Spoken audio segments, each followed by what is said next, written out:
a saint, lived a life, made a rain, now your house, it's on fire. Call me up just to ease your throes.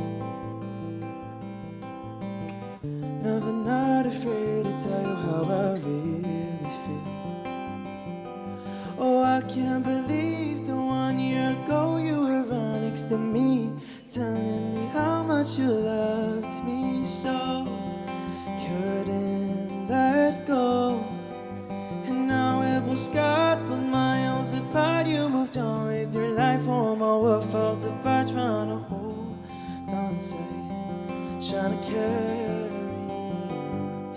Did you mean to let me bleed?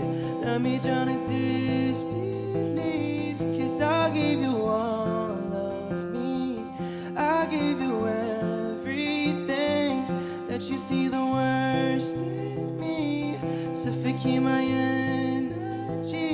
Cause I gave you all of me, I gave you everything. I should've known. Ba-da-da-da-da, ba-da-da-da-da, ba-da-da-da-da-da.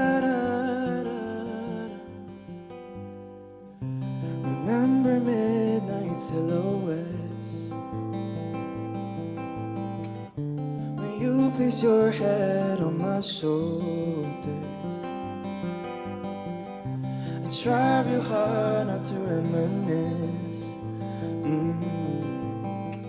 cause I'd be reminded of the heavy truth. Oh, I can't believe that 1 year ago you were right next to me, telling me how much you loved me so. Couldn't let go. And now we're both scarred but miles apart. You moved on with your life, oh my world falls apart. Trying to hold on tight, trying to carry on. Did you mean to let me bleed? Let me drown in disbelief. Cause I gave you all of me, I gave you everything. Let you see the worst in me, suffocate my energy. Cause I gave you all of me, I gave you everything. I should've known. Ba-da-da-da-da, ba-da-da-da-da, ba-da-da-da-da-da,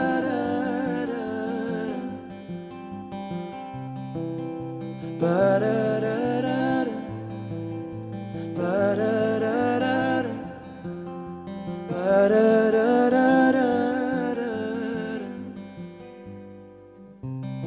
Was this all you ever wanted? Was there more to what was said? I've been faking all my patience, now there's venom in my head. I was clearly way too honest, should've lied to you instead. Cause the truth is I'm still haunted, and it's all because of you. Yeah, I can't believe it, you were right next to me.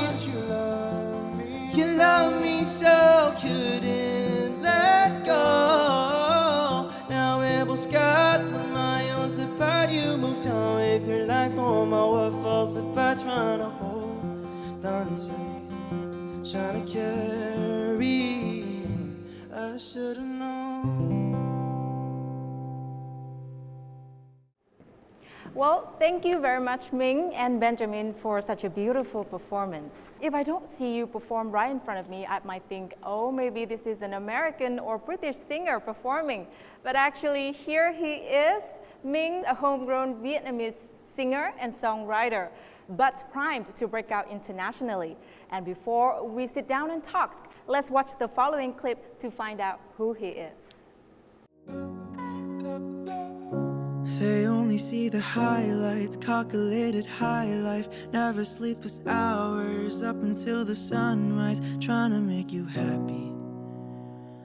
But you better Considered one of the promising seeds of the Vietnamese music scene, Ming is perhaps a Vietnamese national singing in perfect English. Are the only things in company. No one understands me. I know. The 21-year-old singer-songwriter has released 5 singles that have covered all popular online music sites,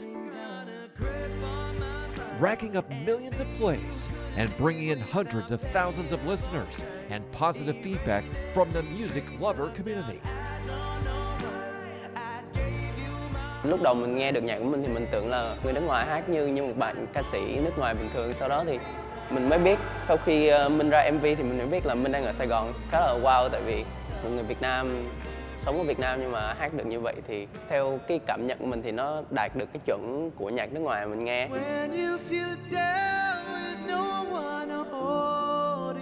He's a singer-songwriter, he's an instrumentalist, he produces his own music. He's a lyrical genius, this kid. I always sit there and go, man, how did you write that? Ming has been collaborating with some prominent artists in Vietnam like Vu Cát Thông, Chang Hu, Ting Sui, Tumi, and Hoa Prox, and is set to work with international ones. His music does have universal appeal, sentimental without being corny, poppy without being attention-seeking. What's even more special, he only wears a white shirt and black pants on stage and only sticks to a simple Vietnamese name, Ming. Well, hello and welcome Ming to Talk Vietnam. Thank you for having me. Yes. How do you feel when performed for the very first time, the first song on the stage of Talk Vietnam? Honestly, it's like a dream come true for me. You know, I as a kid, you always dream to like perform on TV, and then like national television is like crazy for me. So I just want to say thank you for having me, and yeah, I'm very happy. Can you tell us more about the song that you performed at the very beginning of the show? The song I just performed was I Should Have Known. It's one of the first few songs I released as an artist, and it was even before Fake Happy, my debut single. And it's a very special song for me because I feel like it represents me as an artist. I'm a singer-songwriter at the core. And the song is simply just an acoustic guitar and my vocals and me telling a story, which is, you know, I think it fully represents me as an artist. So I decided to sing that today. What is it about? It's about betrayal. It's about, you know, realizing that, you know, this person was not who they said they were. You know, I think a lot of people can relate to, you know, putting trust in somebody and then realizing that that trust wasn't reciprocated, or, you know, I don't know. It's blindside, and I feel like a lot of people can relate, and yeah. And you wrote that song at the age of 20-something? No, I wrote I Should Have Known when I was 18. 18. And you wrote about betrayal, about sorrow, about regret. Where did you get that from? Just my personal experiences. A lot of my songs, like 99.9%, is inspired by real events that happened to me and what I feel during that period of time. And I feel like a lot of people. So you've been through a lot at a very young age. A lot of people tell me like, oh, you're only like 18, 19. Like, why are you writing these songs about like really like adult subjects? And, you know, to me, I feel like it's surprising because I feel like, you know, anyone at any age can feel these types of emotions. And, you know, when you're 18, when you're 17, that's when you feel it the most, I feel. You know, it's like the first time you're experiencing heartbreak, first time experiencing anything. So writing about it was very easy for me. It was very cathartic. And yeah, it came very naturally, so. Born in 2000, Ming's love for music has been nurtured both at home and at school. At the age of 13, he started singing and recording the first songs by himself on the phone in the bedroom. At that time, this was the only way for him to talk to himself and clear the mess in his mind. Min is an artist who I see as the next generation of kids growing up in this country but went to an international school and is very international in his thinking but still very quintessentially Vietnamese because he has knowledge, because he's had the internet his whole life. literally, he knows, he's been so passionate about music that he understands old school music. He's been listening to black music, soul music since he was a little kid. And when you have kids that have been able to be influenced and to literally go through the process of understanding music from a grassroots perspective, what comes out afterwards as an 18, 19, 20-year-old is very, very special. MINH sings from the heart while delivering highly personal indie pop tracks, inspired by his innermost emotional life experiences. Not following a formula to crank out and perform songs, his devotion to the craft of lyricism is considered rare in music today, particularly in a competitive space where social media presence sometimes puts less deserving artists at the forefront. You talked about the negative impact of social media, and is that a Gen Z issue?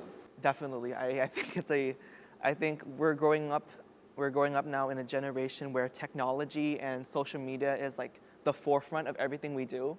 It's the first thing we see when we wake up in the morning. We can't escape it, and I just think, you know, we really need to find a balance. And me myself, you know, sometimes I catch myself comparing myself to other people on social media, but we just need to remember that, you know, not everything is what it seems on social media. So I wrote this lyric in Fake Happy, the first verse, like, they only see the high life, calculated highlights. Like, we edit our photos so much that it's like not even like what happened, you know? Like, so yeah, I just want people to realize that everything's not what it seems. Stop comparing yourself to what's, you know, just highlights of someone's life, you know. Through your music, many people feel themselves in it. It's very relatable. So has anyone told you about that? I get a lot of messages online where people are like, oh my God, it feels like you wrote this song about me, like you wrote this song about my life. And it's like mind-blowing to me because when I write the songs, I do it for myself, and it's kind of, I do it kind of selfishly. So when people tell me that, I'm like, wow, I felt very alone writing the song. And turns out I'm not the only one who feels these emotions, so I feel great. And you know, it's another thing I strive towards when I'm writing music now. There's purpose to my songs. Right. What are your favorite lyrics? I have a lot. Let me see. Off the top of my head, I have a song called I've Got Us, and I wrote it about unconditional love by the people around you. I'll make bad decisions, but you don't judge me still. And not like all the yes men. Ooh, you keep it real. You know, I wrote that about people who don't judge me for my mistakes. And sometimes we feel like one mistake makes us like this bad person, where in fact, you know, we can learn from mistakes, and we can just like, you know, we have people around us who believe in us and love us unconditionally. And yeah, I think that's, for now, my favorite lyric. Yeah, and you also touched on universal themes such as love. So how do you make it more interesting? Yeah, lyrically. When I write music, I'm always like, okay, we need to say this in a way that's not been said before. And when it sounds really generic, I'm like, okay, you know what? Let's think of a better way. And in my head, once I say an idea, it's already been filtered through many layers of like thought. I'm like, oh, this is kind of cheesy. Like, I think I've already heard this.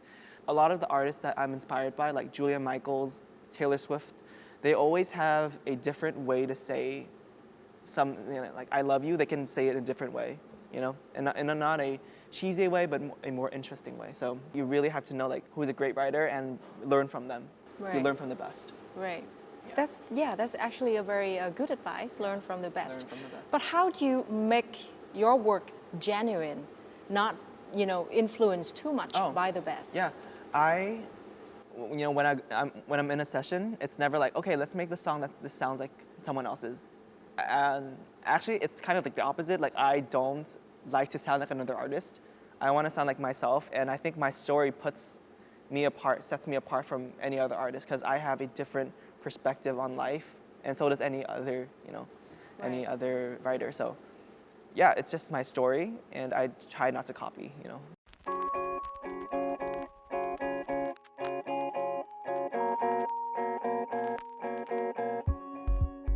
Every day, Ming is at the studio and writes music for hours and practices his own songs. He often starts by using some chords and letting the lyrics flow on top. Unlike the older generations, he doesn't have to use music notes and sheets.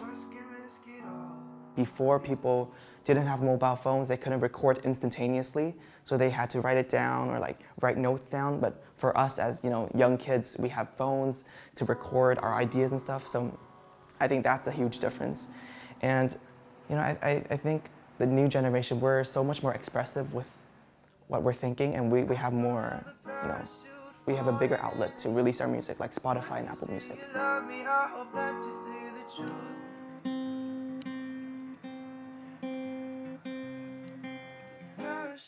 Ming's lyrics often come from his real-life experience and reflection. He considered it as a conversation with himself, rather than a way to prove something. There's always this pressure, like, as a singer, you need this big song. But for me, I don't have that pressure on myself, because the minute you have that pressure is the minute you're inauthentic. And for me, my authenticity as an artist is top priority. So I tend to not think about it too much and just write whatever.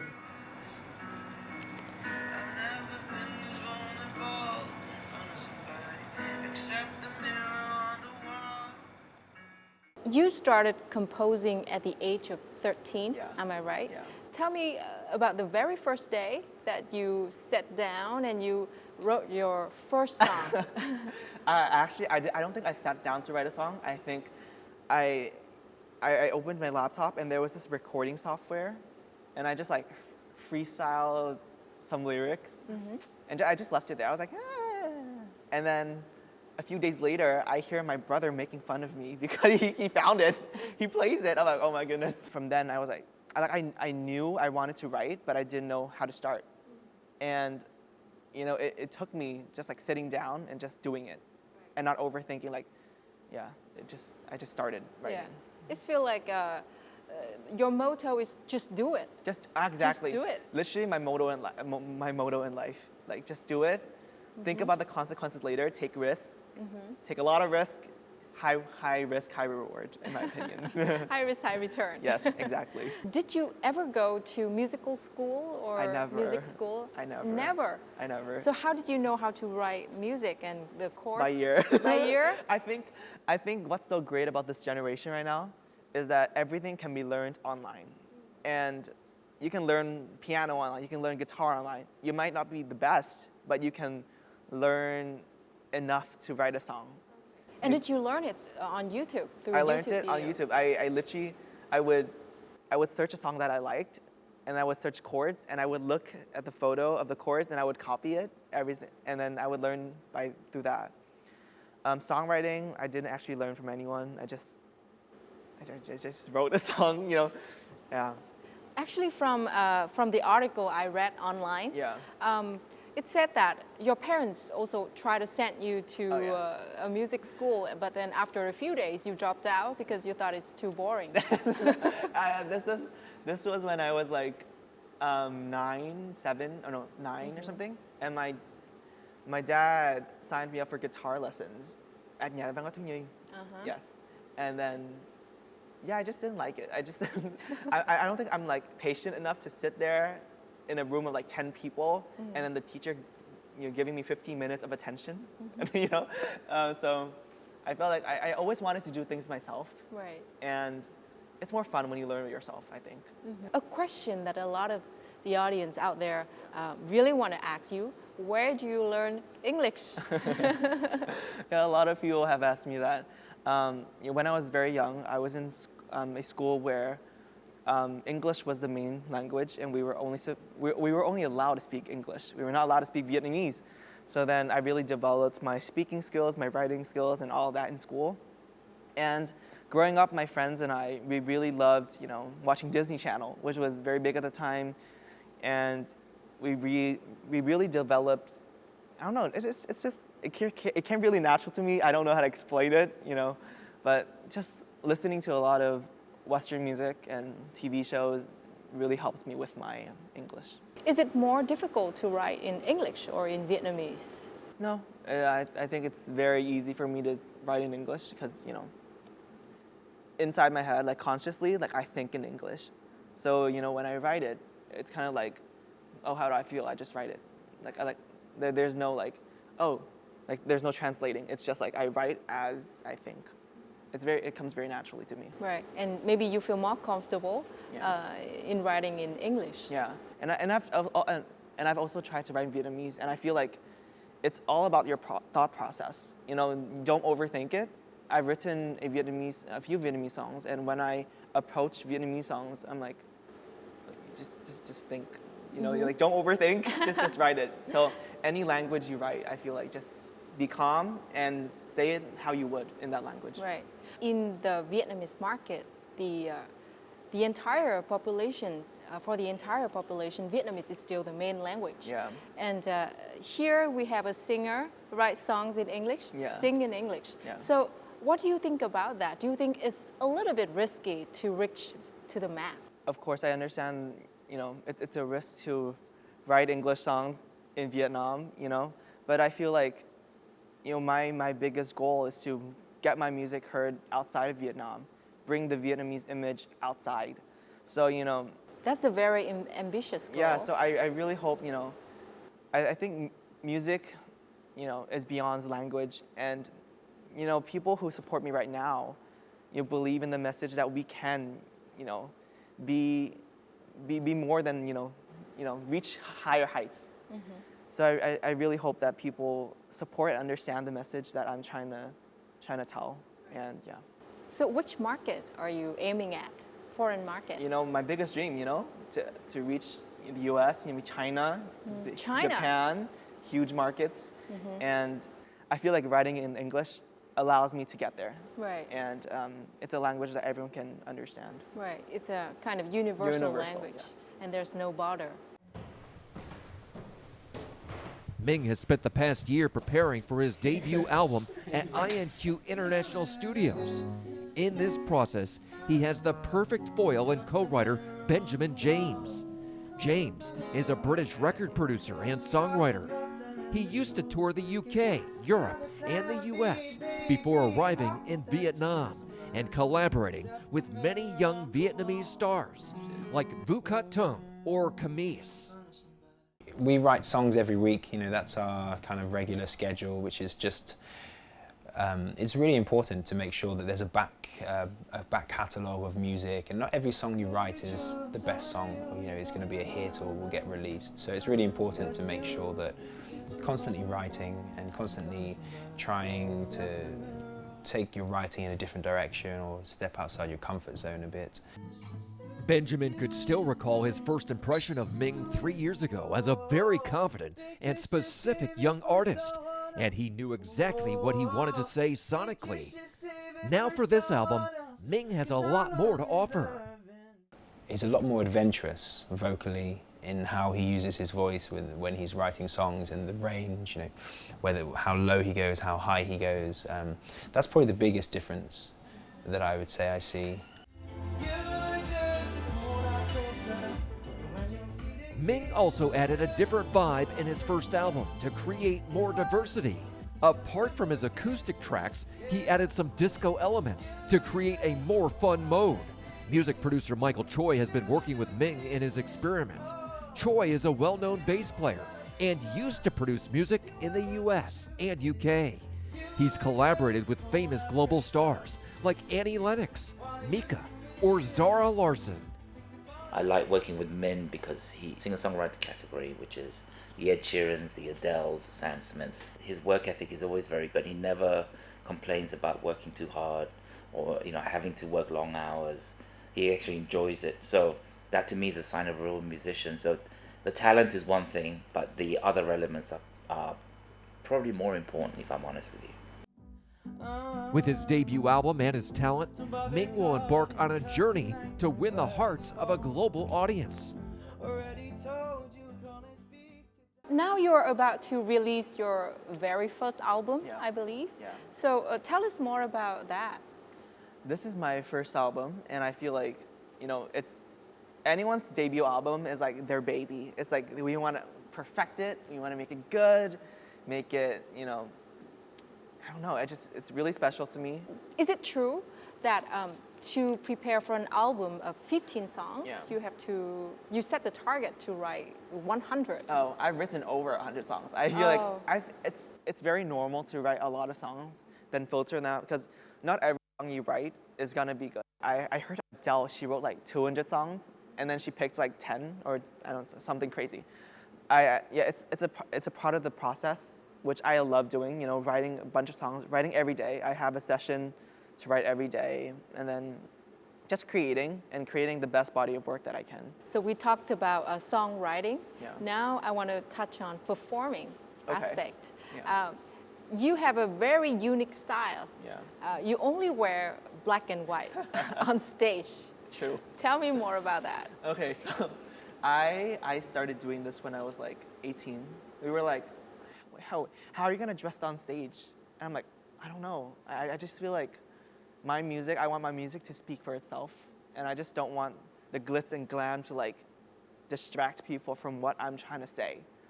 So then, you know, I started wearing a white shirt, black pants to every show. And then I remember someone asking me like, are you gonna change later? I'm like, yes, but to the same outfit. I have a double of this. I have, you know, like if you look at my closet, it's like white shirts, black pants. It's like only that. And so I just think it's, you know, it's consistency. People remember me. It's kind of like, it's so stupid that it's like funny right now, you know. People remember me as this guy on stage with the white and black pants who sings his own songs. But actually, I think it sends out a very strong visual statement Yeah. about you and your music. Yeah. Yeah, I'm very impressed actually. And I think maybe you are the first one ever do that. Exactly. That's why I felt like everyone, but at the time when I was, you know, starting to like release music, this was not like the norm for people to like dress so basic and like look bad. You know? I don't know. But like, yeah, I really like how authentic it is and like how relatable it is for people. It's authentic, it's relatable, it's simple. Yeah. It's your music that Yeah. simple. Yeah, it's my music. It's what I represent, and I don't plan on stopping.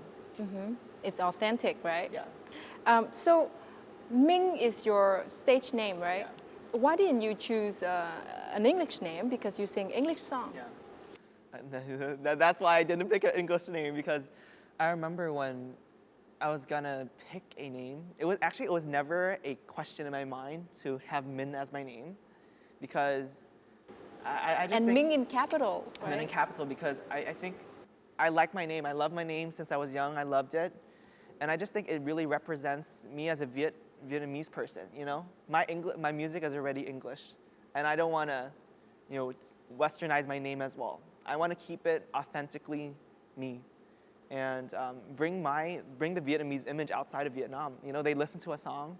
Actually, I've had messages. People are like, I didn't even know you were Vietnamese because you don't even sound, you know, you sound like any other international artist, but you're Vietnamese because I saw your name. I see. And I'm like, oh yes, that's why I kept my name.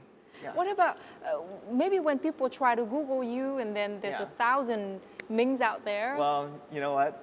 Biggest goal, if you search, it'll be me. You know, Okay. that's a goal. Okay. But now you have to search like Minh Blame or something. You have to sing Minh and then my song, which I'm fine, whatever. I think you're gonna get there soon. Soon. Or already, I don't know. Let me check. Okay, don't. To prepare for a stage performance to introduce his album to the audience, Minh received great tutoring from his mentor, Thang Bui, also a very experienced singer-songwriter with many songs that have reached the global market. At this level of artistry, it's not about singing anymore. Yeah. It's just expression. Yeah. When you're on stage, when you've got the audience going crazy, so you have that ability to flip and change by the way that you feel about you. Yeah? You have to feel like in here, you've got this cast of iron. Yeah. And it just sits there. I'm waking up in one big Friday. First thing I'll do is take Minh. We will be doing shows in Taiwan, Thailand, Malaysia, and Korea. And I really want Minh to just take every opportunity to go out and play. perform and show his talent. Now you are an artist from Asia. So is there any trait that you want to represent as an Asian artist? As an Asian artist, I really want to bring my culture, visually. In my Blame music video, we included traditional masks from Vietnam. And in my Fake Happy video, we had like the cupping therapy, which was a very Vietnamese thing. So I really wanted to include that. I thought that was very cool when the director, Linh Dan, she thought of it, and I was like, oh my God, of course. She was like, I remember her messaging me. She was like, hey, are you comfortable doing cupping? And I was like, what's cupping? Like, this sounds familiar, but let me search. I'm like, do I have to take my shirt off? But I faced my fears, and I thought it was very cool, and it was very Viet. Right. Everything I do, I really wanted to have Viet seasoning, Yeah, like cultural elements. Cultural elements to my work, because I feel it's very necessary to have representation for kids who are like me in Vietnam. Is there any other example about bringing more Vietnamese cultural element to your music video or your music? Again, my name, keep my name 100% Minh, very Viet. And yeah, I think bringing Vietnamese music to the world. We did a tribute to Trần Công Sơn recently with Thịnh Suy, and to celebrate his 20 years, of his passing. And I thought, writing an English verse to the song Con Tuổi Nào Cho Em was very important, because it allows, people from outside who may not understand Vietnamese to understand what Trần Công Sơn was trying to portray and convey through his songs. So I thought that project was very special to me, and we tried to pay tribute to him to the best of our abilities. We showed the Trần Công Sơn family the song before we released it. We had their blessing. We filmed the music video at their home. That's very thoughtful. At Trần Công Sơn house, where he wrote his songs. So when we sat in the chairs and we saw photos of him sitting in the same chairs we were sitting on, we were like, getting goosebumps. Oh my God, I have goosebumps right now. It's like, we knew doing a Trần Công Sơn song was risky, because he is so iconic. He's so respected as a songwriter, as an artist here. So, we really wanted to do it to the best of our abilities and just really pay tribute to him.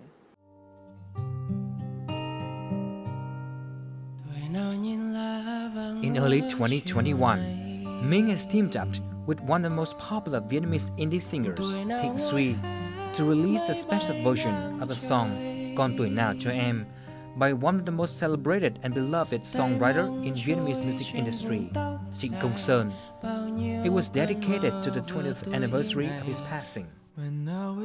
Besides the rustic and emotional voices of young vocalists, the duet performance became even more special, with the English lyrics that Minh collaborated with musician Benjamin James to create.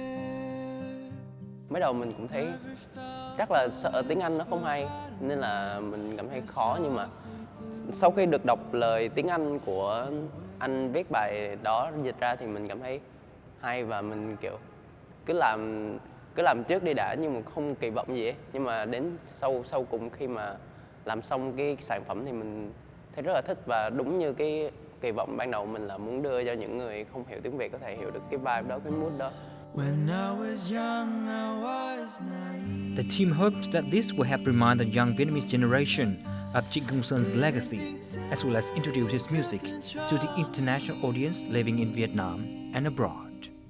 And now, without further ado, let's hear Minh and Thịnh Suy perform the song Con Tuổi Nào Cho Em on the stage of Talk Vietnam for the very first time.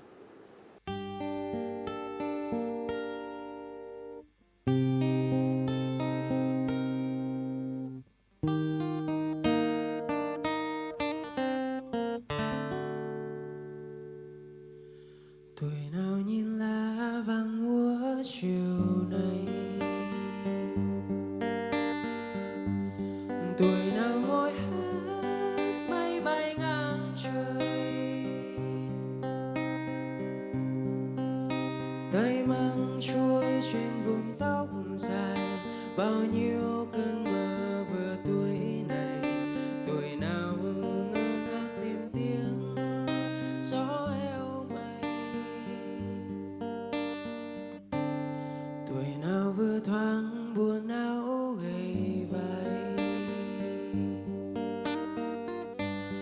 tuổi nào ghi dấu chân chim qua trời. Xin cho tay em còn muốt dài, xin cho cô đơn vào tuổi này, tuổi nào lang thang thành phố tóc mây cài. Em xin tuổi nào, còn tuổi nào cho nhau, trời xanh trong mắt em sâu, mây xuống vây quanh giọt sâu. Em xin tuổi nào, còn tuổi trời hư vô, bàn tay che giấu lệ nhòa ôi buồn. When I was young I had no cares, thought we had all the time to spare, never felt the wisp of autumn air that softly blew your golden hair and whisked the clouds away down somewhere. When I was young I was naive, didn't think time could control me,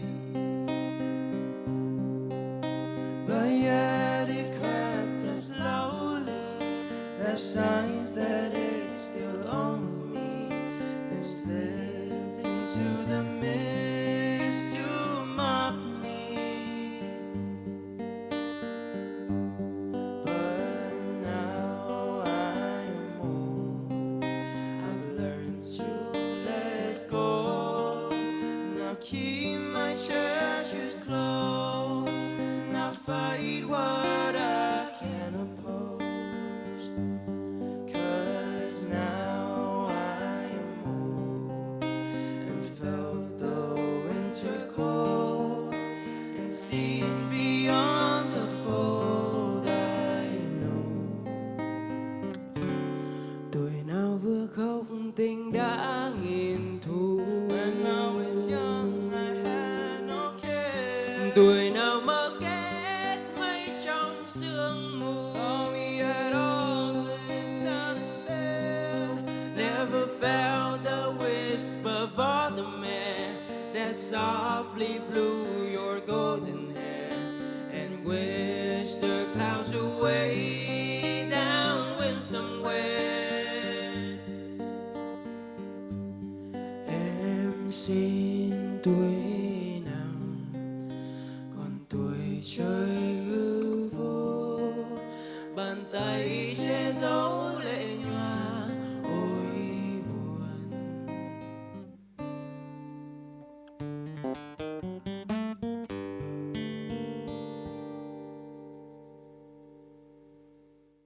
What do you want the international audience to receive you as a Vietnamese artist? What image you want to bring to them? I want people to see me as any other international artist. And then the added bonus is that I'm Vietnamese. Like they learn that afterwards. Like they're like, I don't know, I want people just to see me as a normal musician, like the standard, you know? And I want to relate to people. I want people to listen to my lyrics and be like, oh my goodness, I relate to this. And then they realize, oh, this kid is from Vietnam. And it really breaks that wall between country and country. Like, we feel the same things. And, you know, I just want to, like, people to see me as a songwriter and relate to my honest lyrics. Right. Yeah. What's your biggest dream to achieve? My biggest dream? I think it's to have my music played outside of Vietnam and to get to tour as a musician, you know. As one, you know, I went to see Ariana Grande live in New York one time, and I was like, oh my God, I want to sell out arenas like her. Like, I want this. Like, this is the life I want. Like, touring, you know, people don't enjoy traveling and just like doing the same thing. I enjoy that. Like, when I was young, when we were in productions, I loved staying behind for rehearsals. Like, I love doing that. So I really want to do that. I want to tour and just really be good at what I do, you know. There are so many people who are Vietnamese and are killing it in their industries. Like Hung Bang Ngo, makeup industry, he's Vietnamese and he does makeup for like Selena Gomez. Công Trí, big name, Thanh Bùi, you know, these people who have walked, you know, have walked the streets, have walked the road, is that the saying? Have walked the walk already, and have showed me and allowed me to see that there is potential for Vietnamese artists and for Vietnamese talents to go beyond the skyline, go beyond. So, in your opinion, on what condition to achieve that? I feel like to go outside, you know, in everything I do, I want to bridge Vietnam and the world. So, you know, we start doing that we have a few collaborations with international artists coming up soon. And I'm always doing writing sessions with, you know, people outside. Jess Bailey, for example, playing on my songs was another, like, here, we're bridging Vietnam and the world outside. Do you think the Vietnamese market is matured enough to do that?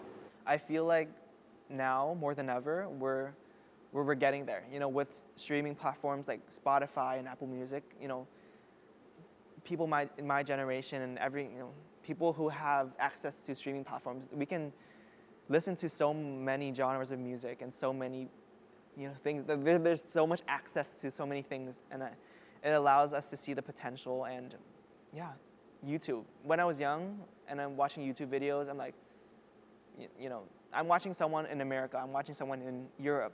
Someone can be in America and watching me in Vietnam, you know? It's very, like, it makes everything, like, the same.